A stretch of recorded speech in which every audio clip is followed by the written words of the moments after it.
Assalamualaikum warahmatullahi wabarakatuh. Berjumpa lagi di channel kelasku online, belajar menyenangkan kapan saja dan di mana saja. Baik, kali ini kita akan melanjutkan pembahasan kita tentang pembuatan modul yang terintegrasi dengan YouTube. Kita sudah pada bagian bagaimana kita membuat project video pembelajaran. Jadi kita menjelaskan materi menggunakan YouTube, nanti kita upload di YouTube dan nanti akan diakses oleh anak-anak. Nah, ini sebagai pendamping dari modul yang sudah kita buat, modul konvensional. Nanti akan kita tambahkan penjelasan dari video yang ada di YouTube. Nah, video kali ini saya akan membuat sesederhana mungkin. Nanti ada bagaimana kita memanfaatkan menu atau aplikasi bawaan dari HP. Jadi kita tidak menggunakan aplikasi pihak ketiga atau aplikasi yang ada di Play Store. Nah, tetapi di sini ada beberapa HP atau tablet maksud saya yang tidak ada aplikasi yang nanti akan saya jelaskan untuk dipakai merekam layar. Nah, bagi teman-teman yang tidak ada screen recordingnya atau perekam layarnya, maka teman-teman harus menginstal dari Play Store. Nah, di sini yang video project pertama ini saya akan menjelaskan bagaimana cara membuat project yang pertama menggunakan aplikasi yang ada di HP. Nah, baik, kita akan mulai. Jadi video ini saya buat sesederhana mungkin tanpa diedit, langsung nanti akan diupload. Caranya seperti itu, sehingga teman-teman termudahkan. Walaupun hanya menggunakan handphone saja, teman-teman bisa membuat video pembelajaran seperti yang saya buat kali ini. Jadi kali ini saya membuat video langsung menggunakan, kalau saya di sini menggunakan Samsung Galaxy Tab. Jadi di sini saya menggunakan tablet karena tampilannya agak besar. Bagi teman-teman yang tidak punya tab, bisa memanfaatkan HP, tidak ada masalah. Jadi ikuti terus video ini, jangan lupa klik subscribe kalau belum subscribe, sehingga teman-teman bisa mengikuti materi ini dengan baik. Nanti di tutorial yang kedua, project yang kedua teman-teman, saya akan memanfaatkan aplikasi yang ada di Google Play Store, sehingga teman-teman bisa mengunduh semuanya dan memanfaatkan. Baik, kali ini pastikan bahwa teman-teman sudah terkoneksi dengan internet. Nah, sekarang bagaimana caranya? Teman-teman, karena kita membutuhkan PowerPoint, aplikasi PowerPoint, maka teman-teman harus mengunduh dulu aplikasi PowerPoint di Google Play Store. Jadi silakan teman-teman mengunduh dulu, karena aplikasi ini nanti akan digunakan untuk menampilkan materi, teman-teman. Jadi kita akan membuat materi yang berbasis di PowerPoint, menggunakan slide PowerPoint. Saya yakin teman-teman sudah mahir semuanya. Sebelum itu teman-teman silakan klik Play Store. Silakan cari di sini PowerPoint. Teman-teman boleh pakai aplikasi apapun, bawaannya Microsoft juga tidak apa-apa, lebih baik. Nah, yang seperti ini teman-teman, karena ini berbayar teman-teman untuk bisa editing, maka teman-teman harus membuat PowerPoint-nya di laptop dulu atau di komputer dulu, sehingga nanti teman-teman bisa tinggal mengcopy saja, ya, tinggal menyalin saja ke HP atau ke tabnya teman-teman. Nah, silakan diunduh. Kebetulan di saya sudah ada, jadi saya tidak mengunduh lagi. Di tab saya sudah ada Microsoft Office, semuanya sudah lengkap. Jadi saya tidak mengunduh ini. Jadi teman-teman yang belum, silakan mengunduh Microsoft PowerPoint. Ini sama tampilannya, tetapi lebih sederhana. Baik, saya anggap teman-teman sudah menginstal ini, teman-teman.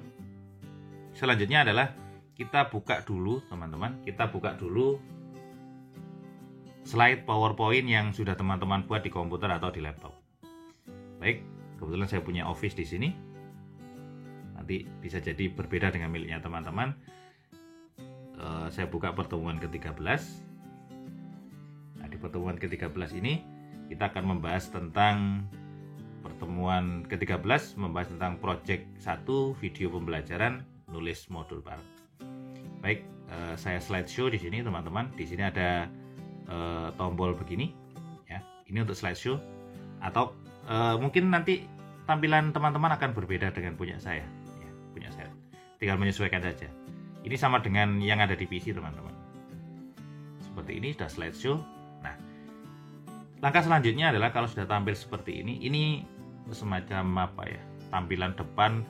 Kalau teman-teman membuat video nanti, ya, teman-teman membuat video, nanti di sini bisa jadi judul apa namanya, materi keberapa begitu, misalnya materi pertama atau bab 1, nanti di sini ditulis judulnya. Terus di sini nanti ada ya semacam webnya teman-teman, terus Instagramnya, ada channel YouTube-nya, dipromosikan sekalian ke anak-anak. Di sini ada nomor HP. Silakan berkreasi di sini teman-teman. Jadi semacam tampilan awal seperti ini.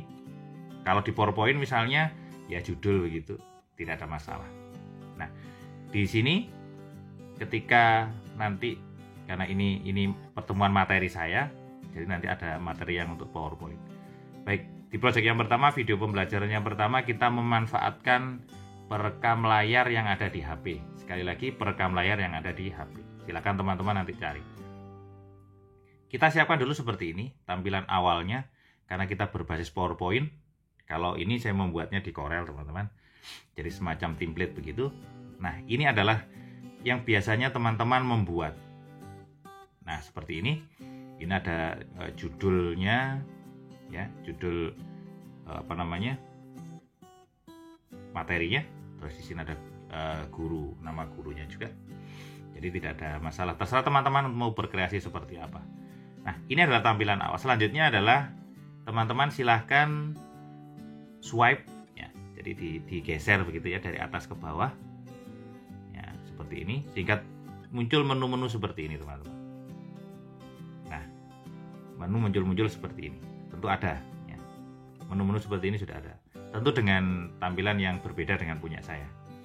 Nah, seperti ini. Silakan teman-teman cari, ada yang namanya screen recording. Ya, screen recording kita coba cari di sini. Di depan tidak ada. Kita cari ini ada screen recorder. Nah, screen recorder. Ini adalah aplikasi bawaan dari tab saya. Jadi tab Samsung yang saya miliki sudah ada screen recordernya. Nah, teman-teman sudah tidak usah mengunduh ulang dari Play Store. Jadi teman-teman langsung bisa memanfaatkan ini. Nah, kebetulan karena saya merekam layar, jadi saya tidak bisa mengaktifkan ini. Teman-teman nanti untuk mengaktifkan silakan ditekan saja, seperti mengaktifkan WiFi atau mengaktifkan data sama. Nah, di sini screen recorder. Nah, setelah itu mengaktifkan ini teman-teman, nanti akan ada hitung mundur biasanya, atau ada setelan yang ada di HP-nya teman-teman. Nanti diikuti saja, sehingga ketika hitung mundur itu sudah selesai, nanti akan ada semacam durasi waktu pembuatan video yang nanti akan dibuat teman-teman. Nah, silakan nanti menggunakan pembuka khas dari channelnya teman-teman sendiri. Bisa jadi selamat pagi anak-anak. Kali ini kita akan membahas tentang bab 1, yaitu tentang metode ilmiah. Nah, begitu. Di sini saya tidak, di PowerPoint ini saya tidak menggunakan pensilnya, saya tidak menggunakan pen tabletnya di sini, tetapi cukup menggunakan slide PowerPoint ini, karena teman-teman mungkin banyak yang tidak memiliki seperti pen tablet atau tablet yang ada pennya. Nah, di sini saya murni menggunakan PowerPoint. Nah, di sini nanti teman-teman bisa menjelaskan terlebih dahulu. Silakan membuka modul di halaman 5 misalnya, yang ada pembahasan metode ilmiah, sehingga anak-anak di samping dia mengikuti video, dia juga membuka referensi atau buku diktat, buku teks yang dimiliki oleh anak-anak, atau modul yang diberikan oleh Bapak Ibu guru ketika belajar di rumah. Baik, di sini slide yang pertama. Oke, untuk ke next-nya atau ke slide selanjutnya, silakan teman-teman tekan sisi kanan layar. Jadi tekan satu kali begini. Ya. Oke, di sini teman-teman saya memberikan tips bagaimana cara menjelaskan. Jadi jangan menjelaskan dengan membaca. Sekali lagi, jangan menjelaskan materi pelajaran dengan membaca. Tentu teman-teman sudah jadi guru sekian lama, tentu punya pengalaman yang berbeda-beda dengan saya. Tetapi yang jelas adalah ketika kita menjelaskan, misalnya kita ada di depan kelas, tentu kita akan menjelaskan dengan gaya masing-masing. Nah, seperti itulah kita menjelaskan yang ada di video. Di video ini, video pembelajaran ini, seolah-olah kita berada di depan layar itu sebagai papan tulis atau LCD projector.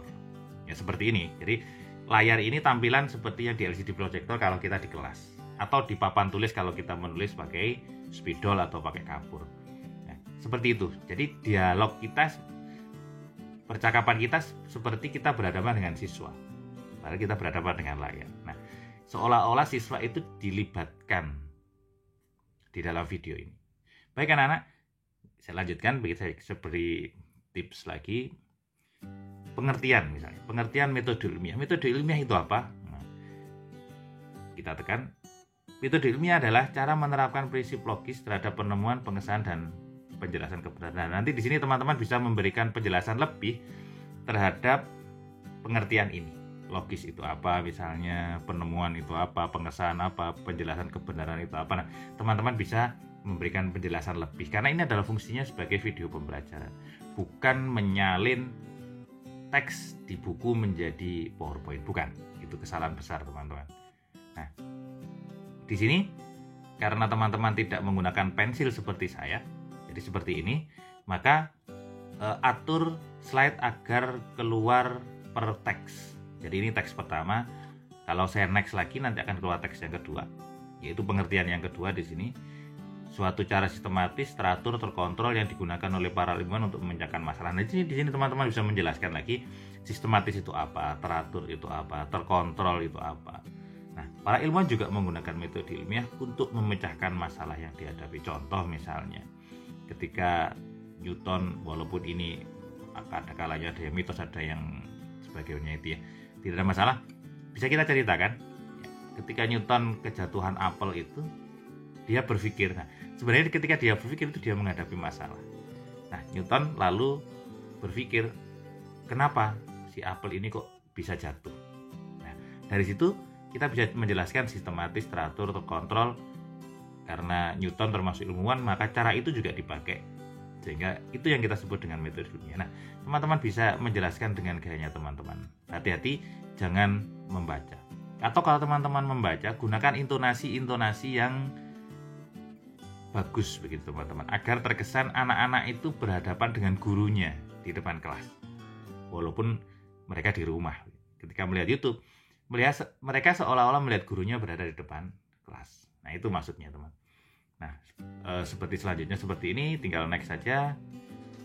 Kriteria metode ilmiah itu apa? Nah, bisa berdasarkan fakta, ini nanti bisa dijelaskan lagi teman-teman dengan model dari teman-teman semua. Nah, seperti ini, keluar satu-satu, beri penjelasan, keluar satu. Kenapa teman-teman? Karena teman-teman tidak memakai pensil seperti saya. Tidak menggunakan pensil. Kalau menggunakan pensil, maka bisa dikeluarkan semua seperti ini. Lalu bisa main coret-coret seperti ini. Nah, apa sih fakta itu? Misalnya, apa sih prasangka? Nah, ini kebetulan warnanya agak sama dengan backgroundnya. Teknik kuantifikasi itu apa? Nah, ini bisa kita jelaskan. Kalau menggunakan pensil seperti ini, nanti akan kelihatan. Kriteria metode ilmiah itu apa? Nanti fakta itu apa sih? Kenyataan itu apa? Nanti bisa dijelaskan di sini dengan tulisan-tulisan. Nah, karena teman-teman tidak menggunakan itu, cukup mengeluarkan satu persatu seperti ini. Lihat 5 tahap metode ilmiah. Yang pertama adalah melakukan observasi. Observasi itu apa? Kriterianya observasi apa? Nanti bisa dijelaskan di sini. Begitu seterusnya seperti ini, teman-teman. Nah, nanti bisa menggunakan metode seperti saya seperti ini, atau nanti bisa disertai gambar, tidak ada masalah. Jadi gambar yang menjelaskan tentang materi. Ini ada sikap ilmiah, rasa ingin tahu, jujur, dan sebagainya. Ini adalah materi saya tentang metode ilmiah.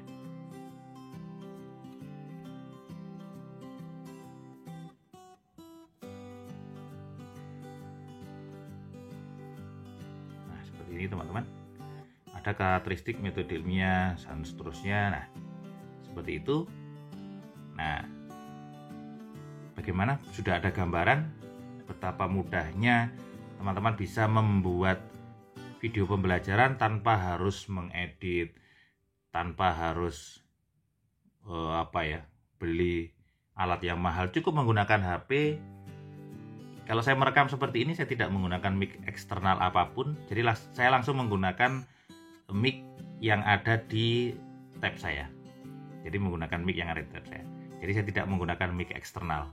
Tapi lebih baik teman-teman menggunakan mic eksternal. Tapi perhatikan teman-teman, sebelum merekam, teman-teman harus mencari tempat yang sunyi. Kalau bisa kedap lebih bagus lagi, karena akan mempengaruhi suara yang masuk ke rekaman teman-teman. Jadi merekam teman-teman, nanti masuk suara yang dari luar akan selalu mengganggu, sangat mengganggu penjelasan yang teman-teman sampaikan. Jangan lupa silakan mengisi daftar hadir daring teman-teman di sini sebagaimana biasanya. Like jika suka. Nanti setelah ini nanti akan ada lagi project yang kedua.